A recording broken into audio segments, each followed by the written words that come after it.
All right, guys, thanks so much for listening to another episode of the CX Chronicles podcast. I'm your host, Adrian Brady-Cesana. Super excited for today's show, guys. We are welcoming Mr. Dave Taller from Impartner. Dave, say hello to the CX Nation, my friend. Hey, CX Nation, how is it going? Adrian, thanks for this. It's good to be here with you. 100%, man. No, I'm pumped. So Dave and I had an awesome conversation, guys, last week before the holiday. And number one, super cool background, super cool experiences. Number two, really, really cool company. I think of all of the episodes that we've done of CXC, Dave, I think I said this to you, and I wasn't joking, but like this might be the first time, guys, that we spend an entire episode kind of talking about the notion of partner experience, right? We talk a ton about customer experience. We talk a ton about employee experience. Dave and the team at Impartner are building some incredible solutions and doing some incredible work around the whole notion of partner experience. So, Dave, I'll let you share the story, my friend. But why don't you start off today's episode like we start off all the shows? Just spend a couple minutes, kind of setting the stage, a little bit about your own background, a little bit about some of the stepping stones for how did you get into this whole world that you're in today as being the chief marketing officer at Impartner.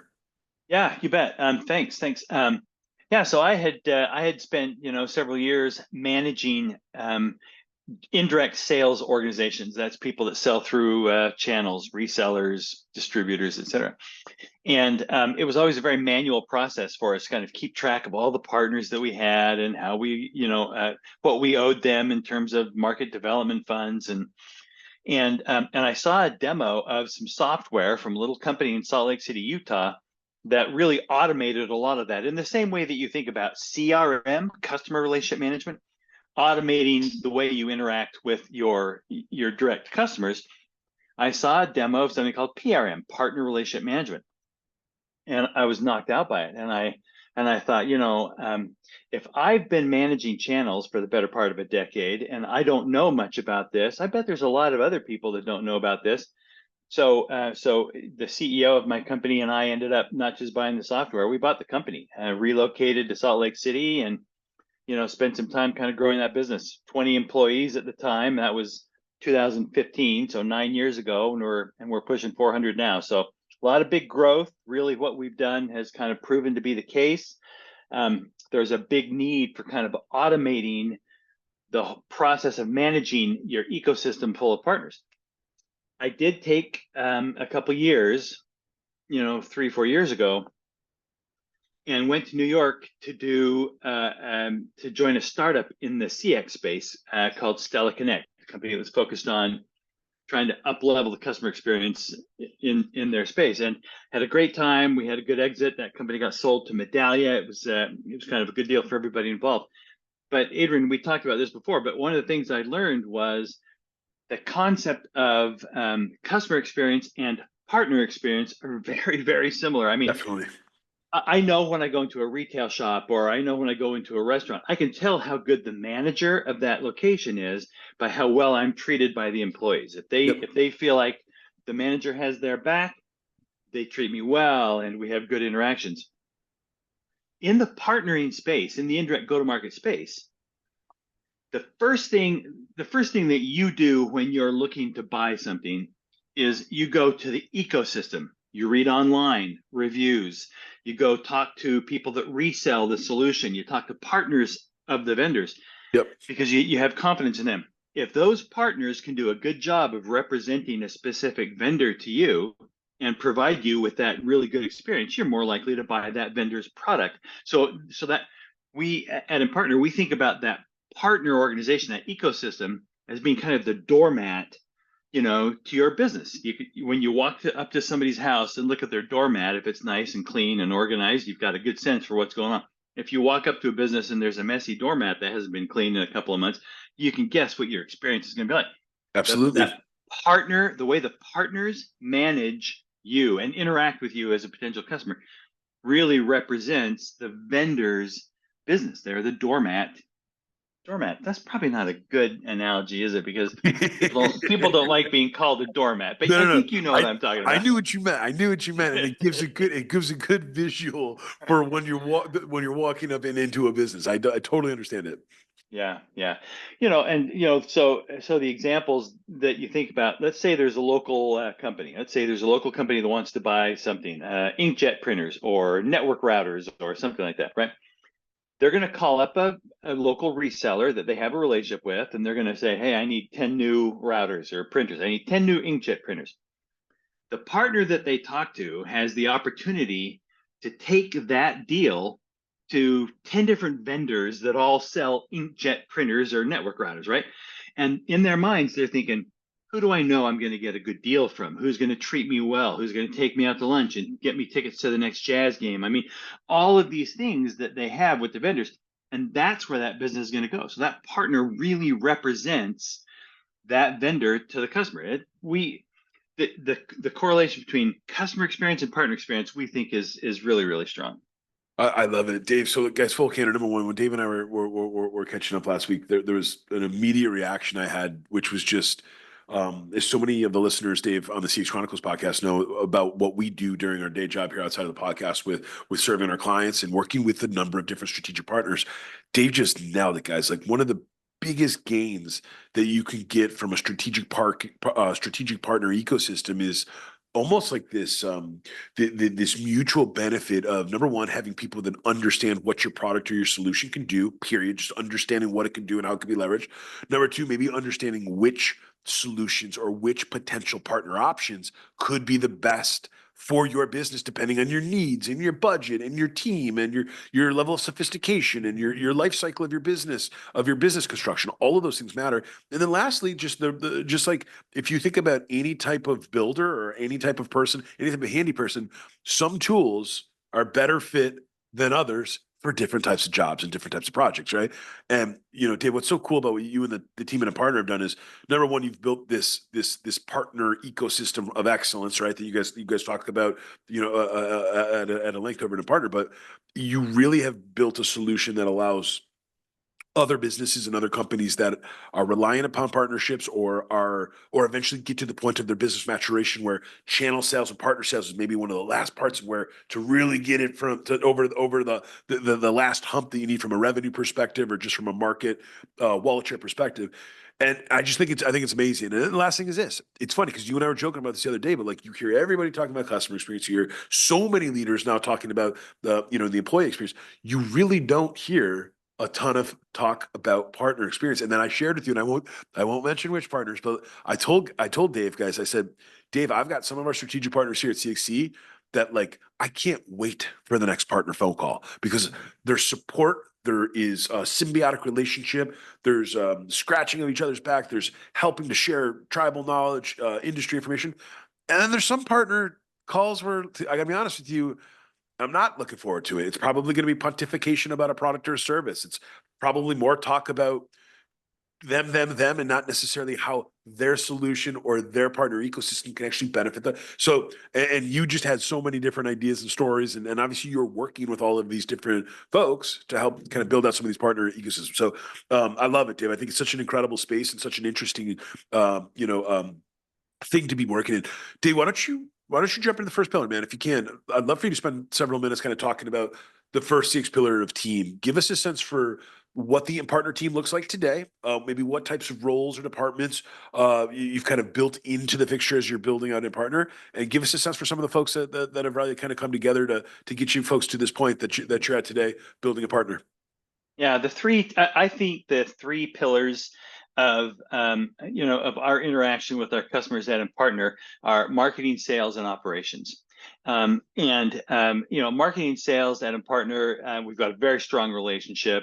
The chief revenue officer and myself, chief marketing officer, we have a great relationship together, and we know that we've got each other's backs on these things, right? And so, I know what my job description is. My job description is, every month I have to hand him the pipeline of demand that's big enough for him to hit his revenue target. And he knows what his job description is, which is to turn that pipeline into, at a reasonable rate into revenue. So really good, strong interaction back and forth between the two of us. And I like that. I think it's possible in an organization to succeed without that kind of symbiosis between marketing and sales, but I think the chances are a lot smaller. Still possible. I've seen organizations where marketing and sales don't get along well, and there's a lot of bickering and finger pointing. If you haven't seen Glengarry Glen Ross, the movie, you just need to watch that and you'll see what I'm talking about. But One of my favorites, Dave. One of my favorites. The classic. we need the good leads, man. We need the Rio Rancho leads. But so I think having that kind of good symbiotic relationship, I think, is really important. Then on the flip side of that, our operations team is responsible for bringing all of our new customers live. There is a little bit of work. I mean, we're a SaaS product, and so a lot of the go live functionality is automated, but there's still customization work that can be done. And so our operations team is responsible for saying to the customer, okay, you just spent, a few $1,000s on this solution. You're anticipating that it's going to revolutionize your go-to-market process. Let us work with you and get you live as quickly as possible and make sure there's a smile on your face. And so, those three pillars of that stool, I think, are what make our customers, step away from the engagement with big smiles on their face and hopefully the increase in indirect revenues that they were hoping for when they talked to us in the first place. So those three teams, I think, are critical. Yeah. I love it. So number one, you're right. You bring up this topic that so many people are familiar with, which is like this rub between marketing and sales. Number one, that's crazy because in today's world, it's hard enough to build a damn business. It's hard enough to build a customer portfolio. It's hard enough to be running a healthy pipeline. That like the more collaboration, the better. Period. Right. Number Yeah. one. Yeah. Number two, we're entering this world in which so many customer-focused business leaders, whether they're marketing focused, sales focused, success focused, operative focused, product focused, whatever, financially focused, many of us are thinking about the customer journey right now, right? Because if you actually start to think about things in a customer journey basis, number one, you start to kind of understand all the intricacies or the facets from the very beginning of a customer ever becoming aware that your product or your service is even a thing in the universe in the first place, all the way down the line to retention, where you keep a customer coming back again and again and again. And Yeah. even better yet, introducing or promoting your business to the next army of new customers, or in your case, Dave, the next army of brilliant partners that are going to be able to help take that channel Yeah. to the next level. I just think it's funny how often you hear people kind of talk about that rub, and I get it. Like I understand the sales and the ops rub. I get it. Like they are literally built in totally different worlds where you got one set focused completely on bringing in the net new demand, the fresh blood, the new customers, whether they're ripe or not ripe, or whether they're qualified or not qualified. And then our operative friends, right? They've got to deliver the damn things. They got to make sure that things are Yeah. happening. Make sure that. So I understand that, but like it's just so funny that you still hear this rub because it's like it's funny. So many of the guests that we've had on the show. And so many of the people that I've had the fortune of meeting over these last several years at CXC is it's really some of the companies that get over that fast and they do have that symbiotic collaborative relationship. It's almost the sooner they can find it, the faster things take off, the Yeah. easier it is to increase your velocity towards scale, towards growth, or towards finding that picture perfect ICP that's going to equal, the next several quarters of successful Yeah. Yeah. goals getting broken. And for us, not only do we sell partnering software, we're a partnering company. So a lot of the revenue that we generate comes from deals that our partner ecosystem bring us into, right? So a company checks in with one of our partners and says, hey, I really need a tool to run my indirect go-to-market campaigns and program. Who do you recommend? And the partner says, well, let me introduce you to a company called Impartner, and they've got software that will help you. And so, when I look at that, you talk about the customer journey. I look at the customer journey and I always think that there's a whole series of steps down that customer path that start with the partner, Yep. right? I Yep. mean, one of the analysts at Canals talks about how there's 28 steps in the partner journey and over half of them are owned by the partner organizations. So I look at this and I think at Impartner, there is a percentage of our revenue that we generate directly. Marketing generates the demand, gets the lead, hands it to sales, they close the deal. Yep. But there's a large percentage of our revenue that partners bring to us to introduce us to. What I find on those deals is the velocity is faster. We close those deals faster. Yep. The deals tend to be larger.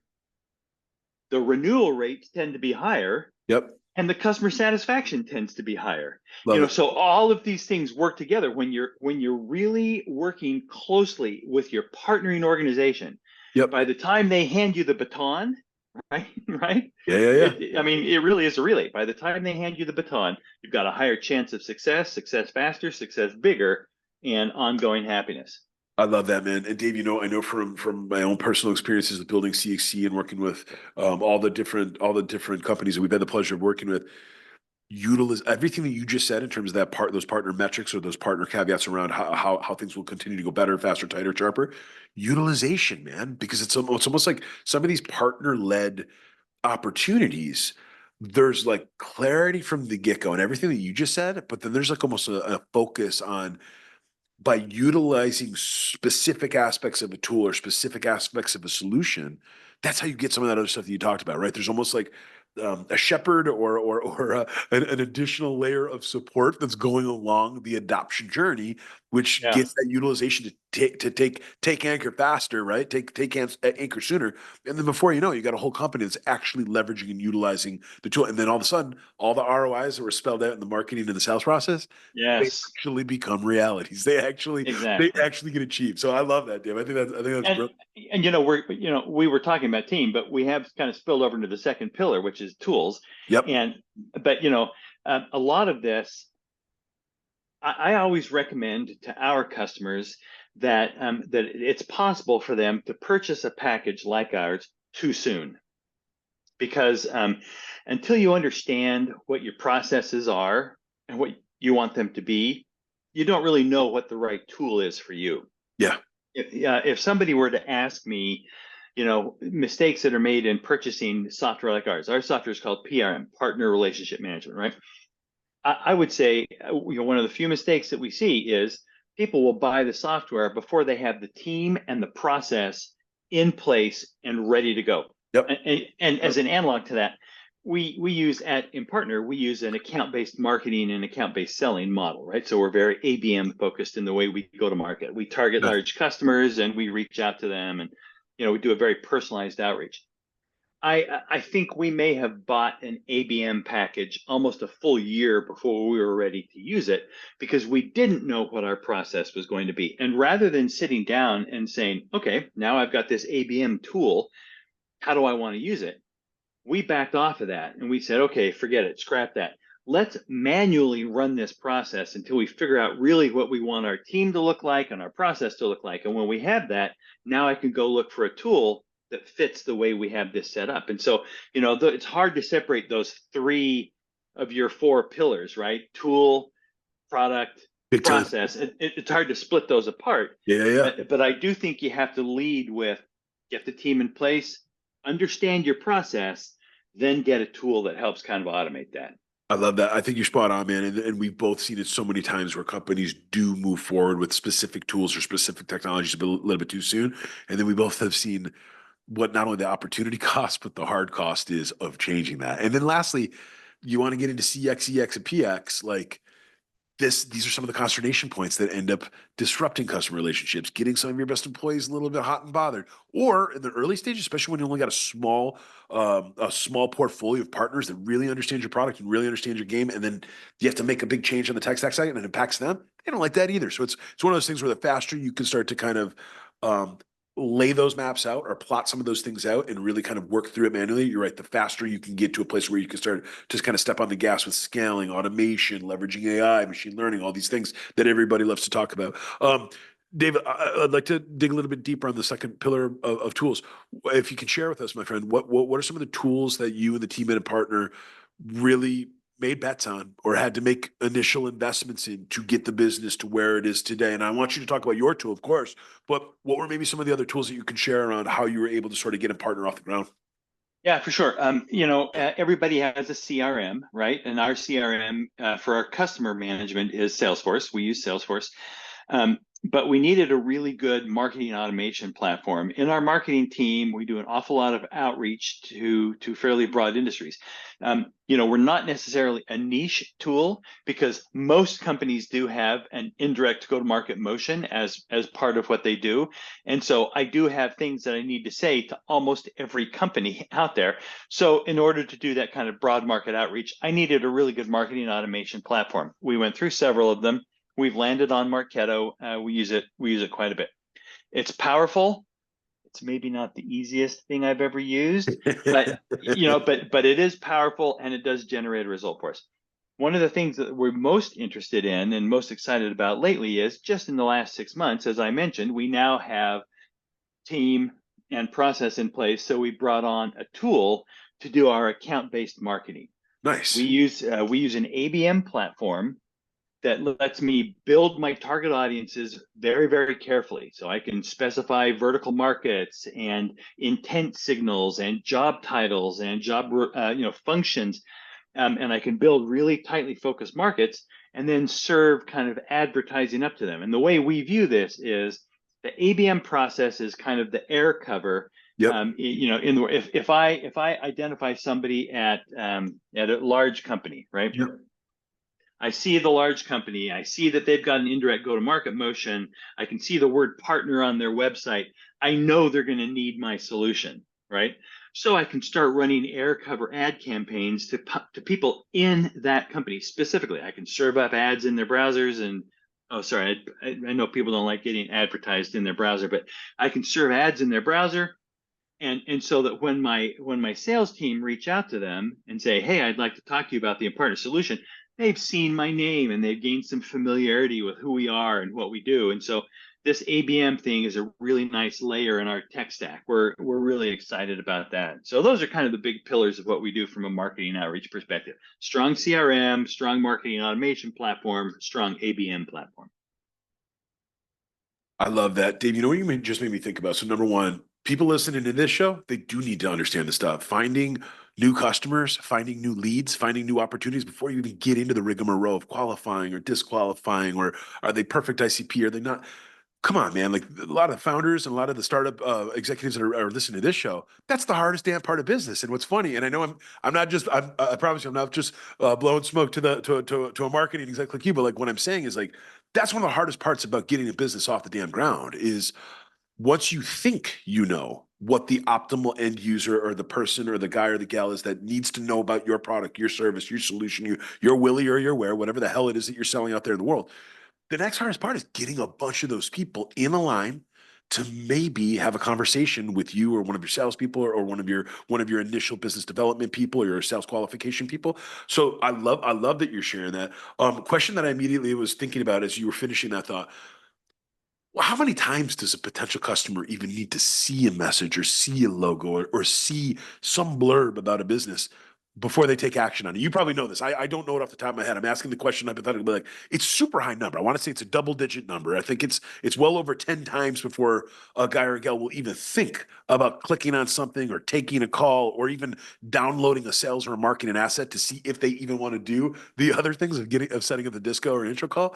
But like this stuff's one of the hardest parts about getting a business going, my friend. And I think if you could figure out earlier rather than later what types of marketing activities or what types of business development sales activities increases that urge or increases that demand for more information. Now you got a healthy pipeline on your hands. Now you got a healthy pipeline that actually you can hand over to your CRO, as you mentioned earlier in the conversation, and be able to start getting discos and intros set up to start bringing those into secondary and third calls, to start bringing those into calls where they're actually bringing their executive sponsors, Yeah. the guys and the gals that are actually going to make the damn decision as to whether or not someone's going to make an Yeah. investment in something.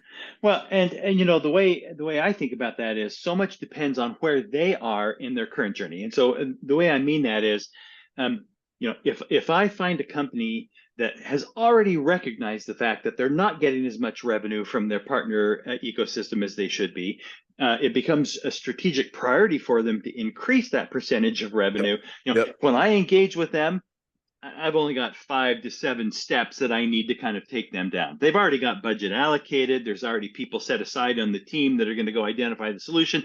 I've only got 5 more steps, to go with them.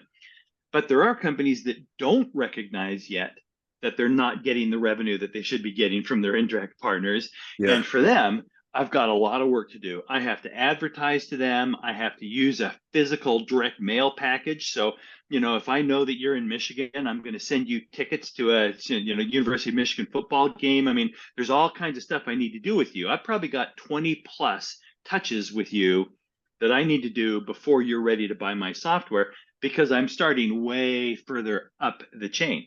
And, and I don't mean to kind of keep coming back to this, but if I can engage my partner community to help take the first 10 of those 20 steps, it Yes. just makes my job that much easier.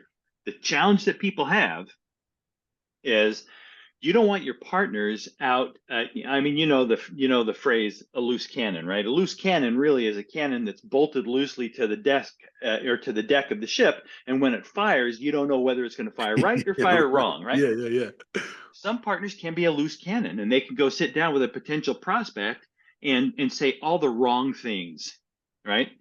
If I can't get my partner community, my ecosystem, if I can't get my partners saying the right things at the right time to the right people, then I've got a lot of problems. And so having a tool set like we sell, having a tool set to kind of engage with them and make sure that the partner experience is good and that the customer experience with the partners is good, it just smooths the entry point into my 20 touch points before the customer is ready to buy. But I do for a net new customer that didn't wake up in the morning with budget and strategic direction in our technology, I've got 20 times I need to touch them: ads, emails, etc. Yeah, I love it. but And so it's a challenge. it's definitely a challenge. And then Dave, for some of our listeners that are just getting things off the ground, guys, this is why you're wondering why things are really, really hard after one or two or three or four sequence touches. Get out of here, man.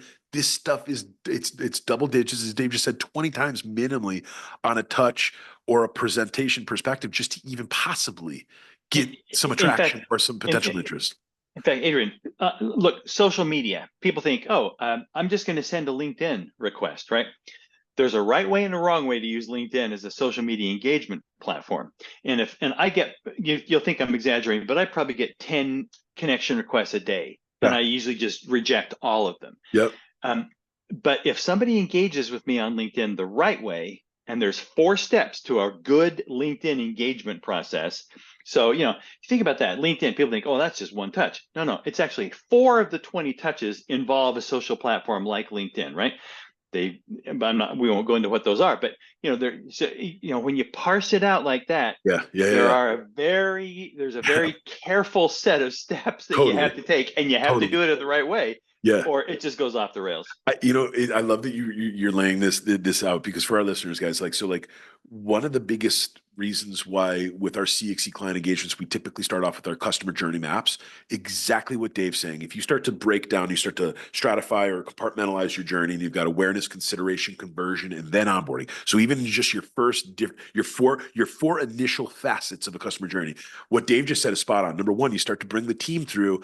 Talk to us about the touch points required or the actual tangible assets in the world that somebody might see in the awareness state. So then to your point, Dave, you've got, maybe it's like some of the initial sales assets, the website. It might be some of the very first things you would even try to point somebody towards to learn about your product. Then you get to consideration. Now it's more strategic, dialed, more specific assets. Maybe it's use cases or customer case studies, or maybe it's examples of like promoting feedback. Here's what 10 of our best customers have to say about why our product's the best damn thing in the world.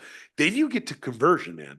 Now you get your salespeople. Now you get the guys and gals that are making all these businesses in the world grow up into the right. Now you get your salespeople involved, and you got intros, discos, you got qualification calls, you got the sales process really getting underway. So you're now getting hyper specific around how understanding the why you might even be a solution, and then you get to the conversion point and onboarding. My point is, you start to lay all these things out. I wasn't even trying right there, guys. That's 15 to 20 different touch points. There's a whole bunch of different assets going on right there. Plus, also the reason why we always talk about customer experience, if done well, is modern selling, and why it is a team sport. You've got a bunch of different teams, roles, and executive leaders owning those different facets before you even get to onboarding, right? Where the customer's a paying customer or a paying partner or an engaged customer or partner employee that's actually doing things in the world. So, Dave, I love this stuff, man. I could talk about this stuff for days. I'd love to move into the third pillar of process, and we're starting to hit on some of this stuff, but can you just spend a couple of minutes kind of talking about, in your own career, man? You've worked at all these incredible companies. You've ran marketing and you've ran sales at all of these different businesses that have done extremely well. Could you just spend a couple minutes kind of giving our listeners some ideas? How have you managed, number one, just processes is a generic way of saying it, but like how has Dave Taylor kind of gone about building his own personal playbook as he's become a more experienced marketer, as he's worked with different businesses, different industries, different executive leadership teams, right? And learned all these different things. How have you kind of wrangled process, or how have you kind of gone about sort of building out your own playbook as you've kind of gone from different company to different company, or different opportunity to different opportunity in your own career? Yeah, no, that's really good. And and I've CMO'd at quite a few companies now, and we use the term playbook fairly loosely, but I very literally have a playbook that I've written, for myself, where when I started a new company, I assess the company based on how closely they map to my playbook, right? And there are things that I know we need to do to really drive demand. And so, for example, I'll sit down with a company and say, hey, explain to me. So if you were interviewing me to come work at CXE, right? If you're interviewing me, I would say to you, tell me about your company's differentiation between demand and leads. Because if you don't understand the difference between demand generation and lead generation, I've got a playbook that I think can help you, Yeah. in that process. Yep. And so, I've built this experience of knowing how these different tools work and how they flow from one to the other. I've literally written documents called Baton Pass Like it. that says what does my marketing team do? What do we hand to the BDR SDR team? What do they do? What do they hand to the sales team? And what do they hand to the ops team to go post implementation? And the concept of that baton pass as it flows through, and the process that all goes through, we always understand that and then try and capture it into our CRM system. So I can look at in my CRM and I can say, you know we had a light quarter this quarter, but that's okay, because for next quarter I've got overwhelming demand in stage 3 of my funnel. All we have to do is progress that to stage 4, and we're getting, so understanding how that all flows through the process and the triggers that you can pull to move things from one step to the next. You gave the example a minute ago of kind of knowing where people are in order to touch them with the right, collateral or whatever the case may be. I know when I engage with somebody and I'm trying to sell them my PRM software, if they already have PRM from a competitor, I've got a piece of documentation here that says why I'm better than they are. If they've never heard of the concept and they're doing it all manually, I've got a piece of Different thing. documentation here that says, Yeah. so I need to know where they are, and I Yep. need to have, a catalog of documentation. Like I say, that if somebody launches a company and thinks that what they need is a brochure, they're missing the point. Yes. Because today, the go-to-market motion today is about hyper personalization. Yeah. If I can give you a document that's hyper personalized to your vertical market, your Totally. position in the market, what you're currently using to do what I have to say, if I can give you something that's hyper personalized to your position, Yep. it knocks 5 steps out of the process right there. I love it. And guys, what Dave is saying, I would, first of all, Dave, I wish I was your friend 4 years ago when I started this damn thing, because in year 1 and year 2, I didn't necessarily have clean, clear, stratified, specific assets, messages, and communications for folks that maybe were just interested in content. They wanted to come on the podcast and share their story, versus folks that were brilliant strategic partners that I needed to figure out how I could Yeah. begin to leverage their solutions, their services, their subject matter expertise, versus some of the executive teams that they wanted a quick and dirty fractional CXO. They wanted somebody that could come in that already did this stuff for 15 years. They could maximize their bets, or they could maximize their returns, or they could expedite velocity with building out a CX and a CS team. It took a while for us to realize, shit, you need all this stuff to be individualized. It's got to be specific per the target.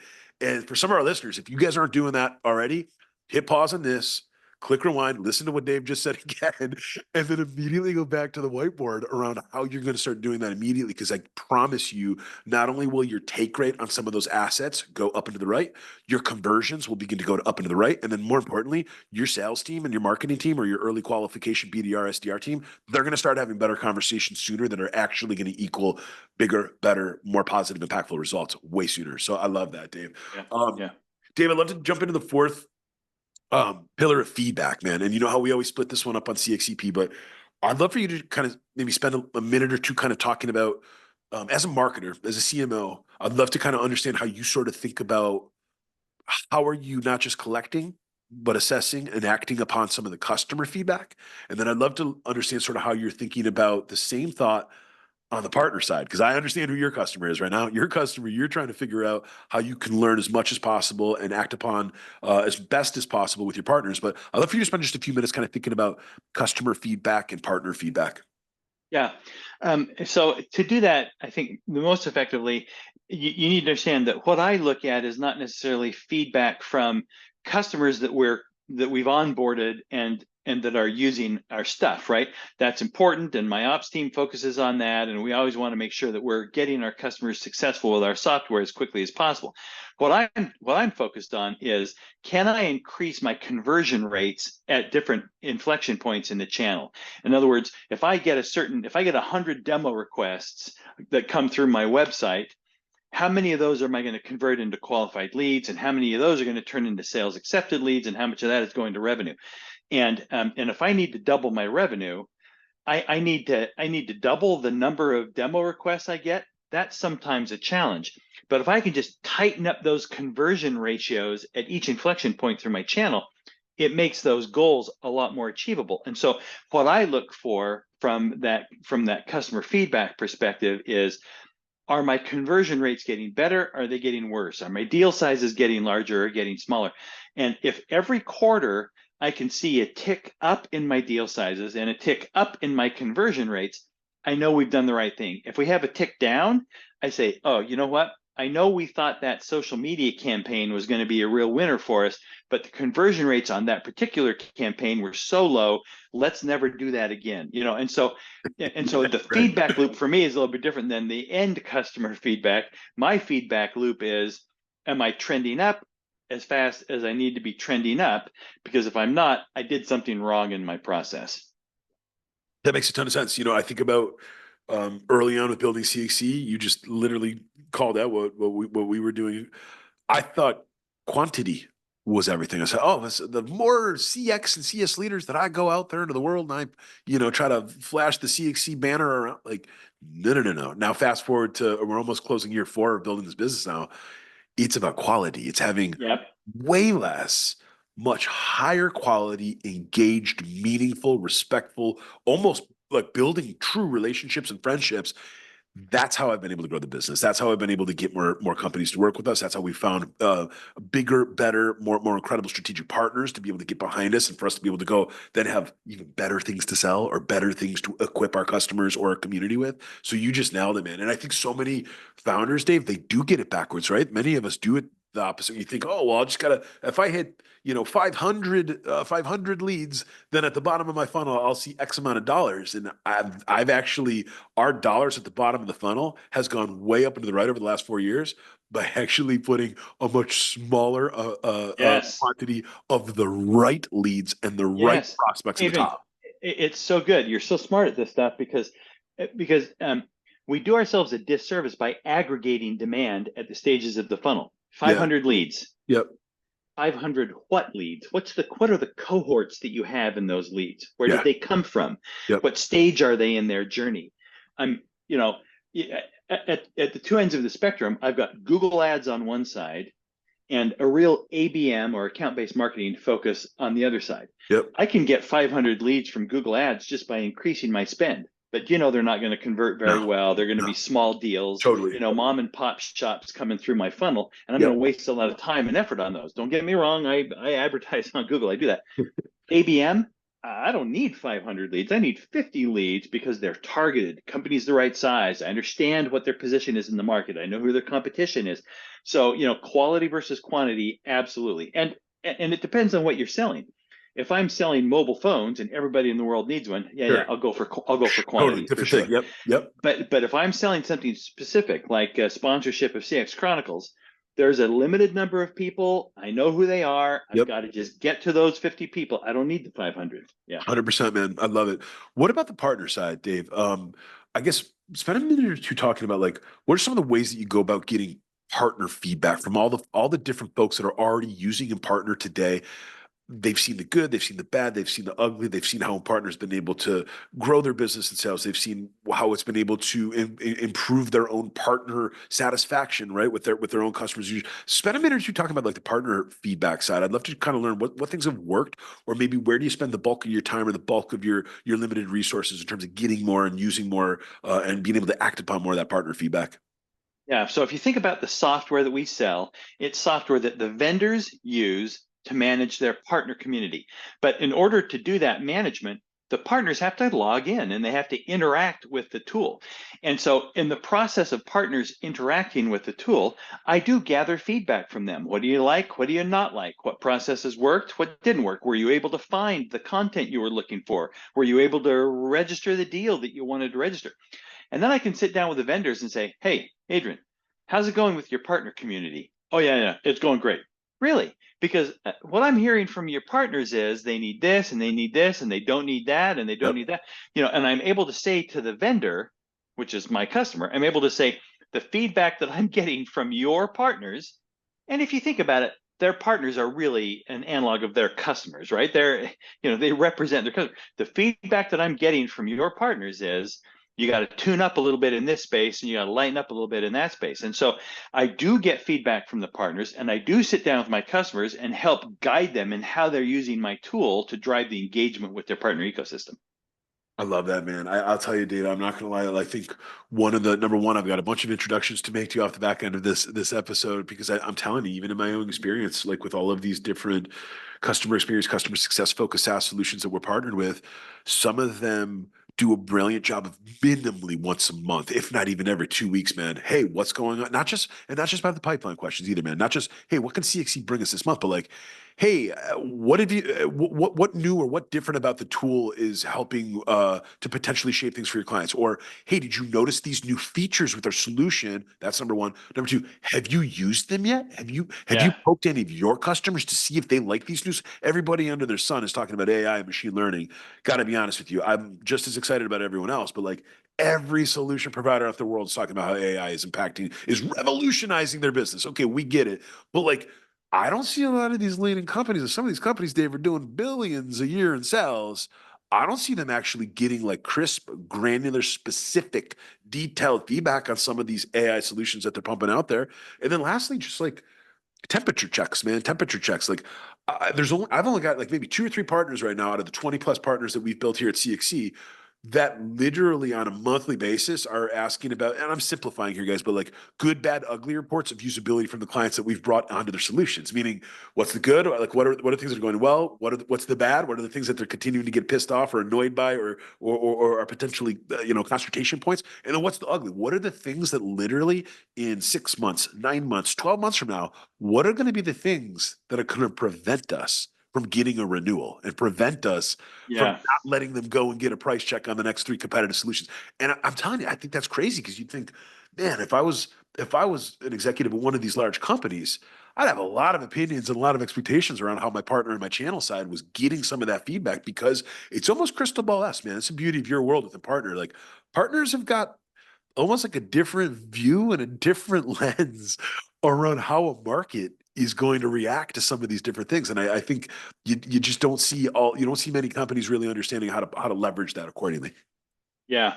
No, I mean, it's really true. Yeah. No, there's so much, there's so much we could talk about with this. Yeah, I could keep going for another half hour. Okay. Well, so then before we start winding up, so number one, thank you so much for bringing us through the four pillars. Fire round question. Because you brought it up. Of course I'm bringing the fire round questions back. So what is one of the most entertaining customer or partner interactions that you've had since being and I'll parse this down. I'll parse this down for you. Since being the CMO at Impartner, I want to hear one of the most interesting customer or partner interactions that you've had that really kind of pushed you back in your seat or really made you think for a couple of days, or maybe it was even the type of conversation that you brought it directly back to the C-suite and you said, "Guys, this is what I just heard today. What are we going to do about it?" Yeah. I mean, I'll start off by giving you a little bit of a negative one. I'm never crazy about people who stand behind, company policy. I think always in the engagement with your customers, I think, the old tried and true terminology of the customer is always right. I think that really applies. And I had a contract that I'd entered into with a vendor And and it turned out that it wasn't as beneficial for me as I thought it would be. And I'd signed a 2-year contract. So I went to the vendor and said, "Hey, I want out. I'm so sorry. We can't do that." And I said, "Well, you mean you really physically can't do that? I mean, there's not an option in your system to take the check mark out of the box for a second year renewal?" And, "Oh, no, we have that. Our policy is that we're not allowed to do that." And I said, "I'm telling you right now, as a customer of yours, that I'm not getting the value out of the product that I thought that I would be getting, and I want out of the second year." It took them literally months to get to the point where they were able to kind of back me out on that. It's crazy. And at the end of the day, we did get it. I learned from that. I came back to the Impartner team, and at the executive team level, we are committed to saying, yeah, we have policies and procedures that we operate with, but our number one policy right at the top of the page is we have to make our customers happy. We have to delight our customers at the end of the day. And so if a customer is not getting what they need from my solution, my first step is, I know we can deliver the value you're looking for. Let me engage with you to help kind of step up how we're working together, because I know I can make you successful. If at the end of the day I'm not able to, I want to make you whole, Yeah, because I'm not interested in harvesting your revenue on a one shot. I'm interested in building ongoing relationships and 100%. reputation with you. And so, so that was kind of a key learning for me. And honestly, Adrian, if I told you who the vendor was, you would know them immediately and you would go, "Oh my God, really?" Because they're a very well-known vendor in the Right, space. right. And I had such a hard time getting them to understand that it wasn't meeting my needs. It wasn't meeting my needs. And they didn't say, "Well, let's work together to figure out how it's going to meet, how we can make it." It was none of that. It was, "I'm sorry, we're not allowed to." I thought, "Oh, I hate that. I hate that. I never want to let that kind of policy stand between me making a customer successful and happy." Dude, I could not agree more. And Dave, thank you for sharing that. And you know what it makes me think about, man? And guys, I know I say this almost on every one of these episodes, but Dave, when I started this business 4 years ago, I thought that the big problem, right? The big problem was that just in the US alone, companies were losing almost $100 billion a year due to poor customer experiences. That's what I thought it was. Now you fast forward 4 years later, and we've worked with well over 100 different companies, and we've got almost 250 episodes where we had these incredible customer focused business leaders like yourself coming on the show, sharing their lessons, their learnings, their stories. Now, what I tell people is I say, guys, I think and there's no disrespect to a partner because you guys are doing it right. You're doing it the right way. But now I tell people, I go, we got a bit of a software problem. Within the next 5 years globally, you're going to see companies across planet Earth spending $750 billion per year on their software. But Yeah. utilization rates still sit in, like, if you're lucky, the 20 to 30% range. And what my challenge, I guess, for some of our listeners or for some future software founders, software developers, current software executives is like, guys, every one of us can look into our usability data and see who's fully utilizing, and to Dave's point, getting an incredible bang for their buck out of our solution or out of our tool versus the cohort of customers where we can literally look on a monthly report and say, shit, 5%, 10%, under 20% of the seats that we sold are being utilized. What are we going to go do about it? And when Yeah. people ask me, like, Adrian, what do you think about building world-class customer experience, customer success? For me, it's about, like, one of our biggest jobs, guys. It's making sure that utility is there. The bottom line is, you've never heard a pissed off customer that gets near to full utility out of a product or a solution, right? Like something that your car, you put the damn key into it, starts up, whether you love Ford, you love Chevy, you love GM. I don't even care about the make and the model. The car starts up every damn day and it gets you and your kids and your wife and your husband to work and to school and to play. You're happy. You're getting utility out of it. Yeah. You try to use something once or twice a month and it doesn't really, after a while, you're not getting the gain out of it. And I think a big part of what us entrepreneurs need to do is make sure that our customers are getting utility from our products and our services. Yeah, we're just closing a deal now with the big vendor in the networking space, and the person that runs their ecosystem, their partnering world, is a fourth-time customer of ours. Right? I mean, it's to the point where I almost hope that she gets bumped out of this company and into another one, because I know she'll drag us into that one as well. And it all winds back to the very first time we engaged with her at a company. Yeah, yeah, yeah. We doubled down and focused Yep, hard on making her successful with our yep. technology. You talk about a 20 to 30% utilization rate. If I can't get her successful with my product, I wouldn't have made the second sale, third sale, fourth sale, and who knows what happens with the fifth sale with Totally. her in these successive companies that she's gone through. So, Yep. every couple of years she moves to a new company, and it's like holiday season all over again. The gift that keeps giving. I love it, man. Dave, before this has been fantastic, brother. Before I let you go, man, most importantly, where can people get in touch with you or your team at Impartner, and where can people find out more about the incredible things that you guys are doing over at Impartner? Yeah, check us out at Impartner.com for companies that are interested in PRM, partner relationship management. We offer gift cards for qualified demos and stuff like that. But most importantly, we'd like to just have a dialogue with you about where you are in your partnering process. Are you starting up? Are you trying to scale up? Are you running a big partner program, but but the Pareto principle applies, and out of your 200 partners, you're only getting revenue from 40? Where are you in your process? Because we can help you at each step of the way. Check us out at Impartner.com. If you're interested in becoming an expert in this space, we have coming up in February 24 to 26 of next year in Nice. Austin, Yeah. we have ImpartnerCon. It's Sweet. one of the world's largest collections of hundreds and hundreds of partnering companies and individuals That's amazing. getting together to talk best practices. And you can find out more about that just by jumping on our website and looking for Multiply ImpartnerCon. It's called Multiply ImpartnerCon 25. So I love check it. that out. There's If going to be a nothing couple of else, people I'm going to push your way, my friend, because there's a lot of partner reps out there that do want to learn how to get better. They do want to figure out how to get more bang for their buck. They do understand all the intricacies that you're laying out for us. That's fantastic that you guys are taking the charge, taking the lead on that. yeah, good. If nothing else, drop me an email, dave.taylor@impartner.com. Happy to help any way I can. I love it. Well, Dave Taylor, thank you so much, number one, for joining the CX Chronicles podcast. It's been our absolute pleasure having you on the show. I wish you and the team over at Impartner the very best of luck, and I look forward to keeping our conversation and friendship moving forward in the future, my friend. Adrian, thanks so much for your time. Always a pleasure.